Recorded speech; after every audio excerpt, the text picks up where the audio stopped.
क्या आपने कभी सोचा है कि जब जंगल में आग लग जाए और आपका बच्चा गायब हो जाए तो आप क्या करेंगे?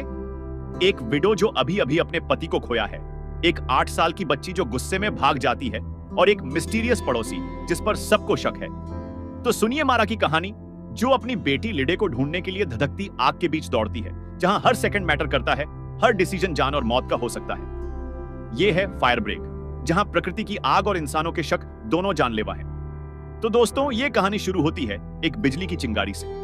स्पेन के घने जंगलों में एक ट्रांसमिशन टावर के पास इलेक्ट्रिकल बॉक्स में अचानक स्पार्क होता है। चिंगारियां उड़ती हैं और सूखे पत्तों पर गिरती हैं और बस आग शुरू हो जाती है। पहले धीरे धीरे, फिर तेजी से। वाइल्ड फायर फैलने लगती है पूरे जंगल में। अब आते हैं मारा के पास। मारा एक विडो है, लगभग 35 से 36 साल की। कुछ महीने पहले ही उसके पति गुस्तावो की मौत हो गई है। मारा अभी भी उस ग्रीफ से उबर नहीं पाई है। वो इमोशनली बहुत फ्रैजाइल है। मारा की एक 8 साल की बेटी है, लाइड। लाइड एक क्यूट लेकिन थोड़ी जिद्दी लड़की है। गुस्तावो की मौत ने लीडे को भी बहुत अफेक्ट किया है। वो अपनी मां से थोड़ी दूर हो गई है, इमोशनल है। गुस्तावो और मारा का एक समर कैबिन था, जंगल में एक रिमोट लोकेशन पर। गुस्तावो को वो जगह बहुत पसंद थी। उस कैबिन में फैमिली की बहुत सारी यादें हैं। लेकिन अब गुस्तावो नहीं है, तो मारा ने डिसाइड किया है कि वो कैबिन को बेच देगी। ये मेमोरीज बहुत पेनफुल हैं उसके लिए। तो मारा लाइड के साथ कैबिन की तरफ जाती है। साथ में है मारा की ब्रदर इन लॉ लुइस, उसकी वाइफ एलेना और उनका छोटा बेटा डानी। लुइस गुस्तावो का भाई था। वो अपनी भाभी और नीस को सपोर्ट करना चाहता है। एलेना भी बहुत केयरिंग है। सब साथ कैबिन पहुंचते हैं। ये एक खूबसूरत जगह है, चारों तरफ जंगल, फ्रेश एयर, पीस। लेकिन मारा के लिए हर कोना उसे गुस्तावो की याद दिलाता है। मारा इमोशनली ओवरवेल्म्ड हो जाती है। कभी कभी वो रोने लगती है। लुइस और एलेना उसे संभालने की कोशिश करते हैं।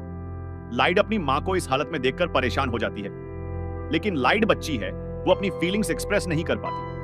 उसे लगता है कि मां उसे इनफ अटेंशन नहीं दे रही। अब कैबिन के पास ही रहता है संटियागो। संटियागो लगभग 40 के आसपास का एक आदमी है। वो अकेला रहता है अपने घर में।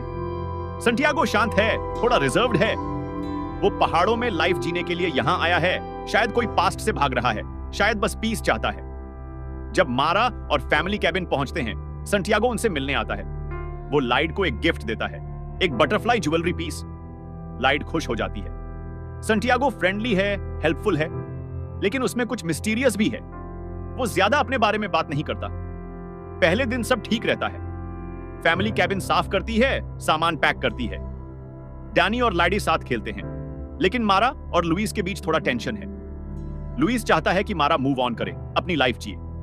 लेकिन मारा को लगता है कि वो गुस्तावो की मेमोरी को भूलती जा रही है और ये उसे गिल्टी फील कराता है।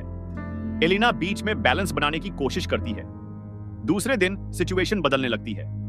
सुबह मारा और लाइड के बीच एक आर्गुमेंट हो जाती है। लीड कुछ मांगती है, मारा मना कर देती है। लाइड फ्रस्ट्रेटेड हो जाती है। वो चिल्लाती है, आप पापा को ज्यादा चाहती हो मुझसे, आप हमेशा उनके बारे में सोचती रहती हो। मारा हर्ट हो जाती है। वो लाइड को समझाने की कोशिश करती है, लेकिन लाइड सुनती नहीं और फिर गुस्से में लाइड कैबिन से बाहर भाग जाती है, जंगल में। शुरू में मारा सोचती है कि लाइड थोड़ी देर में वापस आ जाएगी। लेकिन जब घंटे बीत जाते हैं और लाइड वापस नहीं आती, तो पैनिक शुरू होती है। मारा बाहर जाती है लाइड को ढूंढने। लुइस भी उसके साथ जाता है। वो लाइड का नाम चिल्लाते हैं, उसे ढूंढते हैं, लेकिन लाइड कहीं नहीं मिलती। और तभी वो देखते हैं दूर होराइजन पर स्मोक उठ रहा है, बहुत सारा स्मोक। वाइल्ड फायर शुरू हो गई है और वो तेजी से फैल रही है। मारा का पैनिक अब टेरर में बदल जाता है। उसकी बेटी जंगल में खोई हुई है और अब फायर भी है। वो फ्रैंटिक हो जाती है। वो चिल्लाती है, लाइड, लाइड कहां हो? लुइस कहता है, हमें पुलिस को कॉल करना चाहिए और फायर डिपार्टमेंट को भी। वो कॉल्स करते हैं, लेकिन अथॉरिटीज कहते हैं कि फायर बहुत बड़ी है और रेस्क्यू टीम्स भी बिजी हैं, जल्द से जल्द आने की कोशिश करेंगे। लेकिन मारा वेट नहीं कर सकती। हर सेकंड मैटर कर रहा है। फायर तेजी से फैल रही है। मारा डिसाइड करती है कि वो खुद जाएगी लाइड को ढूंढने। लुइस और एलेना कहते हैं, यह बहुत डेंजरस है, लेकिन मारा नहीं सुनती। वो अपनी बेटी को बचाने के लिए कुछ भी कर सकती है। संटियागो आता है हेल्प करने। वो कहता है, मैं इस एरिया को अच्छे से जानता हूं, मैं हेल्प कर सकता हूं। मारा और लुइस संटियागो के साथ जाने को अग्री करते हैं। एलिना और डैनी कैबिन में रुकते हैं। अगर लाइड वापस आए तो मारा, लुइस और संटियागो जंगल में जाते हैं लाइट को ढूंढने।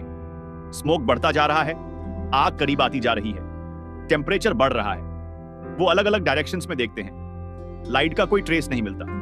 घंटे बीतते हैं, सिचुएशन वर्स होती जा रही है और फिर मारा को संटियागो पर डाउट होने लगता है। संटियागो का बिहेवियर थोड़ा स्ट्रेंज है, वो कुछ छुपा रहा है। मारा को याद आता है संटियागो ने लाइट को बटरफ्लाई ज्वेलरी दी थी। क्या उसकी कोई अल्टीरियर मोटिव थी? मारा और लुइस सांटियागो के घर जाते हैं चेक करने के लिए कि क्या लाइट वहां है। सांटियागो इनिशियली रेजिस्ट करता है लेकिन फिर अलाउ करता है। जब वो सांटियागो के घर में घुसते हैं तो उन्हें कुछ डिस्टर्बिंग चीजें मिलती हैं, ड्रग्स, साइकेडेलिक मशरूम्स और एक लॉक्ड रूम। मारा डिमांड करती है कि संटियागो रूम खोले। संटियागो रिफ्यूज करता है। मारा और लुइस फोर्स करते हैं। रूम में कुछ बेड्स हैं और इलीगल स्टफ है। संटियागो एक्सप्लेन करता है वो कभी कभी ट्रैवलर्स को रेंट पर रूम देता है। ड्रग्स पर्सनल यूज के लिए हैं, लेकिन मारा कन्विंस्ड नहीं है। उसे लगता है संटियागो लाइट को किडनैप किया है। और फिर मारा को संटियागो की कार में लाइट का ब्रेसलेट दिखता है, वही ब्रेसलेट जो संटियागो ने लाइट को गिफ्ट किया था। मारा चिल्लाती है, तुमने लाइट को कहां छुपाया है? संटियागो कहता है, लाइट ने मुझे ब्रेसलेट वापस दे दिया था, मुझे नहीं पता वो कहां है। लेकिन मारा उस पर ट्रस्ट नहीं करती। सिचुएशन हीटेड हो जाती है। इसी बीच कैबिन में डनी अकेला है। एलेना कहीं गई हुई है और अचानक संटियागो वहां आता है। संटियागो डैनी को उठाता है और अपनी कार में ले जाता है। वो ड्राइव करने लगता है। एलेना वापस आती है और देखती है कि डैनी गायब है। वो पैनिक हो जाती है। मारा और लुइस को पता चलता है। अब सिचुएशन और भी सीरियस हो गई है। लुइस संटियागो के पीछे भागता है। वो संटियागो की कार को रोकता है। संटियागो डैनी को छोड़ देता है, लेकिन लुइस उसे ब्रूटली बीट करता है।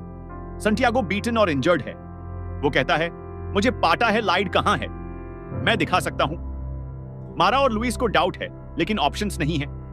फायर अब बहुत करीब आ गई है। विजिबिलिटी कम हो रही है स्मोक की वजह से। वो संटियागो को साथ लेकर जंगल में डीपर जाते हैं। संटियागो हाथ बंधे हुए है। रात हो चुकी है, जंगल में अंधेरा है। फायर की लड़कियां दिख रही हैं। हीट अनबेरेबल है। संटियागो एक मोमेंट में अपने बाइंड्स तोड़कर भाग जाता है। मारा और लुइस उसके पीछे दौड़ते हैं, लेकिन जंगल में संटियागो को फॉलो करना मुश्किल है। और तभी संटियागो को एक फेंट आवाज सुनाई देती है, हेल्प, हेल्प मी। संटियागो रुकता है। वो आवाज की डायरेक्शन में जाता है और वहां एक गहरे डिच में ट्रैप्ड है। लाइट इंजर्ड है, स्केयर्ड है। संटियागो केयरफुली उसे डिच से बाहर निकालता है। ठीक तभी मारा और लुइस वहां पहुंचते हैं। वो देखते हैं संटियागो लाइट के साथ है। मारा फर्स्ट रिएक्शन में फिर से संटियागो पर अटैक करती है। वो सोचती है संटियागो ने लाइट को हर्ट किया है, लेकिन लाइट वीकली कहती है, मामा वो मुझे बचा रहे थे। मारा को रियलाइज होता है संटियागो इनोसेंट है, उसने गलत समझा। लुइस लीड को उठाता है। उन्हें तुरंत हॉस्पिटल जाना है। मारा संटियागो के पास जाती है, जो अब इंजर्ड और एग्जॉस्टेड है। वो कहती है, मुझे माफ कर दो, मैंने गलत समझा। संटियागो बस नॉड्स करता है। मारा कहती है, मैं तुम्हें हेल्प करती हूं, चलो मेरे साथ। लेकिन संटियागो कहता है, आप लाइट के साथ जाओ, मैं ठीक हूं। मारा कंफ्यूज्ड है, लेकिन लुइस उसे अर्जेंटली बुला रहा है। लाइट को इमीडिएट मेडिकल अटेंशन चाहिए। मारा एक लास्ट लुक संटियागो को देती है और फिर लुइस के पीछे भागती है। लुइस, मारा और लाइट कार में जाते हैं हॉस्पिटल की तरफ। रास्ते में वो रोड साइड पर संटियागो को देखते हैं। वो हेल्प मांग रहा है, लेकिन लुइस रुकता नहीं। उसकी प्रायोरिटी लाइट है। थोड़ी देर बाद एक और पासर बाई संटियागो को हेल्प करता है। हॉस्पिटल पहुंचकर लाइट को ट्रीट किया जाता है। वो सेफ है, बच गई है। संटियागो भी हॉस्पिटल पहुंचता है, ग्रेवली इंजर्ड, ट्रॉमेटाइज्ड। उसे भी ट्रीटमेंट मिलती है। जब संटियागो थोड़ा रिकवर करता है, वो लाइट के रूम में जाता है। लाइट सो रही है, लेकिन सेफ है। संटियागो रिलीव्ड है। लेकिन मारा कहां है? फिल्म का एंडिंग एम्बिग्युअस है। हॉस्पिटल में मारा नहीं है। लुइस और एलेना कंफ्यूज्ड हैं। वो अस्यूम करते हैं कि मारा थोड़ी देर में आ जाएगी। लेकिन लास्ट शॉट में हम देखते हैं मारा जंगल में है, फायर के बीच, अकेली। वो ग्राउंड पर लेटी हुई है, एग्जॉस्टेड। क्यों? फिल्म क्लियरली एक्सप्लेन नहीं करती। शायद मारा इतनी एग्जॉस्टेड हो गई थी फिजिकली और इमोशनली कि वो कोलैप्स हो गई। शायद उसे लगा कि उसने अपनी ड्यूटी पूरी कर ली, लाइट सेफ है और अब उसे बस रेस्ट चाहिए। शायद वो सांटियागो के साथ रही फायर से एस्केप करने में मदद करने के लिए और फिर खुद लॉस्ट हो गई। या शायद ये एक मेटाफोरिकल एंडिंग है। मारा ने अपनी बेटी को बचा लिया लेकिन खुद को खो दिया। फिल्म इस एम्बिग्विटी के साथ एंड होती है। तो दोस्तों, ये थी फायर ब्रेक की पूरी कहानी। आशा है आपको यह कहानी पसंद आई होगी।